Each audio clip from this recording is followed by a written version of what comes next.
인생을 살다 보면 이유 없이 시비를 거는 사람들을 만날 때가 있습니다. 이런 사람들은 대부분 목소리가 크고 논리가 없습니다.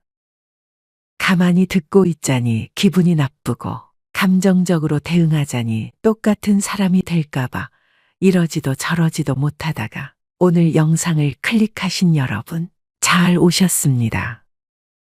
인간관계는 시소와 같습니다. 너무 강한 펀치가 날아오면 한두 번은 져줄 수 있지만 일방적인 관계가 계속되면 결국 파국을 맞이합니다.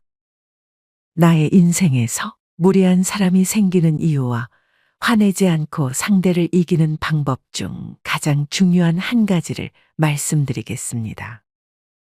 오늘 영상 10분만 집중해서 보시고 무례한 사람들을 지혜롭게 대처하시길 바랍니다.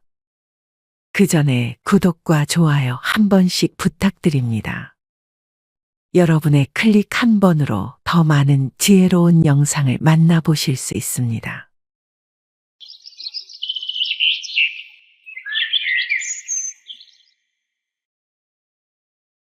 첫 번째, 무례한 사람이 시비 거는 진짜 이유. 나의 인생에 무례한 사람이 생기는 이유는 두 가지입니다. 무례한 사람이 진짜 존재하거나 내가 예민해서 상대가 무례한 것처럼 보이는 것입니다. 무례한 시어머니 때문에 한동안 마음앓이를 했던 저의 이야기를 들려드릴게요. 어느 명절날 시댁 식구들이 다 같이 모여서 식사를 하고 있던 자리였습니다. 며느라기가 만든 김치가 참 독특하구나. 우리 집 김치 맛이랑은 많이 다르네. 처음에는 그저 어머님이 저의 김치 맛이 평소와 다르다는 뜻으로 이해하려 했습니다. 그러나 계속해서 선 넘는 듯한 발언이 잦았습니다. 그래도 우리 아들이 그걸 잘 먹는다고 하니 다행이지. 고생 많았겠어? 이때는 그냥 넘어갔지만 비슷한 일이 몇 번 더 반복되었습니다. 다음 명절 가족들이 또 모인 자리에서 이번에는 제가 준비한 불고기를 먹으면서 어머님께서 이렇게 말씀하셨습니다. 불고기가 너무 달지 않니? 우리 집에서는 이렇게 달게는 안 먹는데. 그래도 고생했다. 이런 얘기를 들을 때마다 마음이 조금씩 상했지만 어머님이니 이해하려고 노력했습니다. 그런데 몇 달 후 가족 모임에서 어머님께서 또다시 저를 겨냥한 말씀을 하셨습니다. 국이 너무 싱겁네. 우리 집에서는 좀 더 간이 센 편인데 며느라기는 아직 우리 집 입맛을 잘 모르나 봐. 다음에는 좀 나아지겠지? 이런 일들이 반복되다 보니 어머님의 말씀 끝에 항상 가시가 있는 것처럼 느껴졌습니다. 처음에는 단순한 조언이나 취향 차이라고 생각하려 했지만 점점 어머님께서 의도적으로 나를 깎아내리려는 것 같다는 생각이 들었습니다. 감정이 상했고 어머님께서 정말 저를 이해하려는 마음이 있으신 건지 의문이 들기 시작했습니다. 계속되는 어머님의 무례한 태도에 저는 더 이상 듣고 참을 수 없어 정색하며 말했습니다. 어머님, 제가 열심히 준비했는데 그렇게 말씀하시니 너무 속상하네요. 내가 심한 말 했나? 며느라기 오늘 너무 예민한 거 아니야? 그 분위기 속에서 남편도 제 편이 아니었습니다. 여보가 너무 예민하게 생각하는 거야. 엄마 원래 그렇게 말해. 저는 그 뒤로 계속 속이 상한 적이 많았습니다. 남편과 어머님 모두 제 감정을 이해하지 못하는 것 같아 더 외롭고 힘들었습니다. 그래도 계속 얼굴을 보고 살아야 하는 사이인데 얼굴을 붉히면서 살기 싫어서 그냥 착한 아이의 가면을 쓰며 살았습니다. 하지만 그 뒤로도 어머님의 무리한 부탁과 태도는 계속되었고 제 속은 점점 골마가기 시작했습니다. 겉으로는 착한 며느리의 가면을 쓰고 있었지만 속으로는 어머님의 무례한 태도에 점점 지쳐갔습니다. 수십 년이 흐르고 지금 다시 돌아보니 어머님은 무례한 사람이 맞았습니다. 그리고 저는 그 무례함을 있는 그대로 흡수하는 예민한 사람이었습니다. 어머님은 아기가 있다기보다는 자신의 위치와 권위를 지키기 위해서 그리고 자신의 언행이 나에게 미칠 영향을 잘 이해하지 못해서 생겼던 갈등이었습니다. 그리고 저는 그런 어머님의 성숙하지 못한 행동 때문에 상처를 받았던 것입니다. 미국의 철학자 에릭 호퍼는 무례함이란 약한 인간이 강한 인간을 모방할 때 나타난다고 이야기합니다. 무례한 사람들은 다른 사람의 입장보다는 자신의 욕구와 감정을 우선시합니다. 또 스스로 자신감이 부족하여 상대의 약점을 찾아 깎아내려 자신의 가치를 올리기 위해 이런 태도를 보이기도 합니다. 어머님뿐만 아니라 세상에는 무례한 사람이 많고 자신이 무례하다고 인정하는 사람은 드뭅니다. 인간의 특성상 상대방을 함부로 대해도 된다라고 생각될 때 무례함을 쉽게 저지르는 경향이 있습니다. 그래서 상대를 바꾸려고 하기보다 상대가 무례한 행동을 보이는 이유를 알고 이해하는 것도 좋은 방법입니다.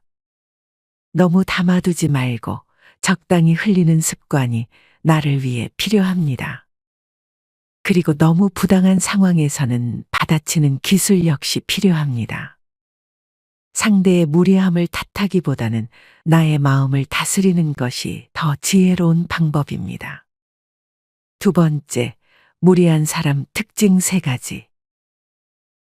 무례한 사람을 단순히 미워하는 대신 그들의 내면에 있는 상처와 불안감을 이해해 보는 것도 좋은 접근입니다.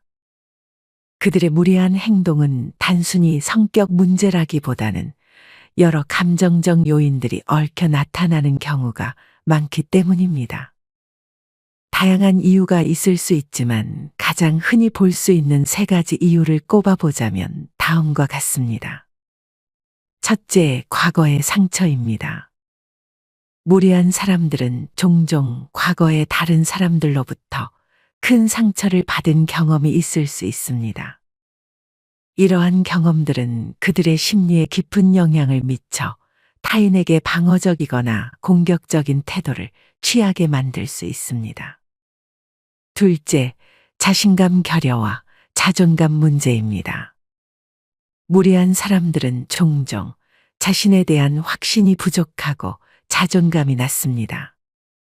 자신을 충분히 가치 있게 여기지 않기 때문에 다른 사람을 깎아내림으로써 상대적으로 자신을 더 나아 보이게 하려는 경향이 있습니다. 셋째, 의외로 외로운 사람일 가능성이 높습니다. 지속적인 외로움은 사람의 정신 건강에 큰 영향을 미칩니다. 외로움을 겪는 사람들은 자신이 사회적으로 배제되었다고 느끼기 때문에 불안감과 분노를 느낄 수 있으며 이러한 감정들은 무례한 행동으로 표출될 수 있습니다. 나를 알고 적을 알면 백전백승이라는 사자성어가 있습니다. 무례한 사람을 내가 완전히 변화시키기는 어렵습니다. 그러나 그들의 행동이 나의 가치를 평가하는 기준이 아님을 기억하는 것이 중요합니다. 세 번째, 무례한 사람을 조용히 이기는 단 한 가지 기술. 상대가 던진 한마디에 기분이 상하는 이유는 내가 그 무례한 말에 스스로 찔리기 때문입니다. 상대가 한 말에 조금이라도 동의하는 부분이 있거나 상대의 행동을 넘겨짚고 곱씹는 버릇 때문에 그저 거슬리는 겁니다. 그의 말이 사실일지도 모른다는 생각에 불안해할 필요 없습니다. 무례한 사람이 나를 어떻게 대하든 그냥 저 사람은 그렇게 생각하는구나 하고 넘겨버리면 됩니다. 상대와 나는 기껏해야 몇 년도 안 된 관계입니다. 진짜 나의 내면까지 잘 아는 사람은 나 자신밖에 없습니다. 우리가 어떤 말을 해서 공격을 하든 간 무리한 사람들은 절대 변하지 않습니다. 그래서 스스로 마음의 벽을 세우고 상종하지 않는 것이 좋습니다. 상대가 도를 넘으면 그냥 조용히 투명인간 취급하거나 너무 귀담아 듣지 마세요. 침묵과 무시는 인간관계에서 강력한 무기입니다. 대화 중에 침묵이 길어지면 상대방은 불안함을 느끼기 마련입니다. 이 불안은 결국 상대방으로 하여금 자신의 행동을 돌아보게 만들고 반복적인 무례함을 자제하도록 유도할 수 있습니다. 침묵으로 일관하는 태도는 상대방에게 당신의 무례함은 나에게 아무런 영향을 미치지 않는다는 메시지를 무의식적으로 전달합니다. 하지만 아예 안 볼 사이라면 모르겠지만 계속 봐야 하는 사이라면 처음에는 이런 태도를 취하기 쉽지 않을 것입니다.